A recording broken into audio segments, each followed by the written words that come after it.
শহীদ ও আহত পরিবারকে অতি দ্রুত পুনর্বাসনের ব্যবস্থা করতে হবে। শহীদ ও আহত পরিবারের সন্তানদের জন্য শিক্ষা ভাতার ব্যবস্থা করতে হবে। নিখোঁজ এবং শহীদ পরিবারগুলোর কাছ থেকে আমরা তাদের সাক্ষাৎকার নিয়েছি।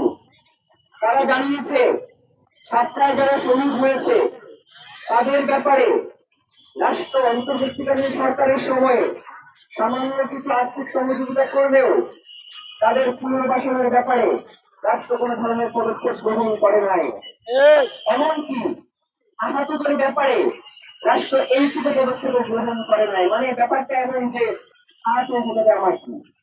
আমরা অতি দ্রুত দাবি জানাই, সরকারি খরচে আমাদের চিকিৎসার ব্যবস্থা করতে হবে। আপনাদেরকে আশ্চর্যের কথা জানাই, আমরা সেন্টারে একজনের সাক্ষাৎকার নিচ্ছিলাম। ওই সময়ে তার পায়ের ভিতরে যে রড ঢুকানো হয়েছিল, অর্থে আজ পর্যন্ত তার সেই পায়ের ভিতর থেকে রড বের করা হয় নাই। এই রাষ্ট্রের জন্য দীর্ঘ 17 বছর ফেসিলিটি কাঠামো থেকে উত্তরণের পরে আজও যদি আমরা তাদের পাশে দাঁড়াতে না পারি, সেটা আমাদের জন্য অত্যন্ত লজ্জা। আমাদের দফা 3, শহীদ ও আহত পরিবারকে পুনর্বাসন করতে হবে। আপনারা জানেন এই সাতটার মধ্যে অনেকেই ছিল।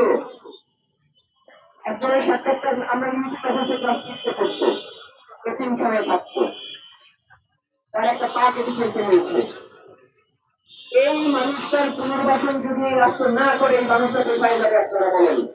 সুতরাং শহীদ ও আহত পরিবারকে অতি দ্রুত পুনর্বাসনের ব্যবস্থা করতে হবে। শহীদ ও আহত পরিবারের সন্তানদের জন্য শিক্ষা ভাতার ব্যবস্থা করতে হবে। ছাত্রা গণহত্যার ইতিহাস পাঠ্য বইয়ে যুক্ত করতে হবে। দেখেন, ইতিহাস থেকে এই যে বর্বরতম হত্যাকাণ্ডগুলোকে নাই করে দেওয়া হয়, আপনারা এমন যেন কিছুই হয় নাই। দেখেন, আজাদি একদিনে আসে নাই, জুলাই বাংলাদেশে একদিনে আসে নাই। সাতরা, পিলখানা, মোদী বিরোধী আন্দোলন, নিরাপদ সড়ক আন্দোলন থেকে শুরু করে প্রত্যেকটা গণতান্ত্রিক আন্দোলনের মধ্য দিয়ে কিন্তু এই বাংলার জমিনে জুলাই এসেছিল। সুতরাং এর কোন একটাকে অস্বীকার করা মানে হচ্ছে জুলাইয়ের যে স্পিড, সেটাকে নাই করে দেয়া।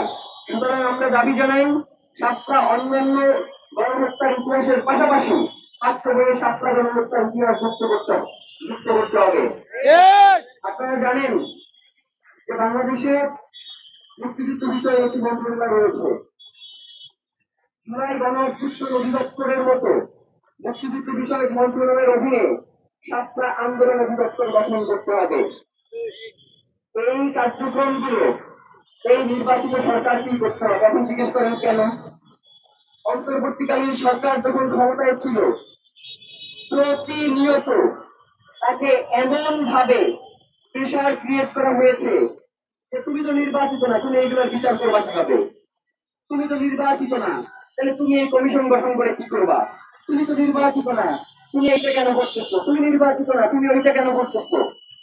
এখন তো বুঝলাম যে আপনারা নির্বাচিত হয়ে আসছেন, তাহলে আপনারা সাতটা গণহত্যার বিচারটা করে দেখান।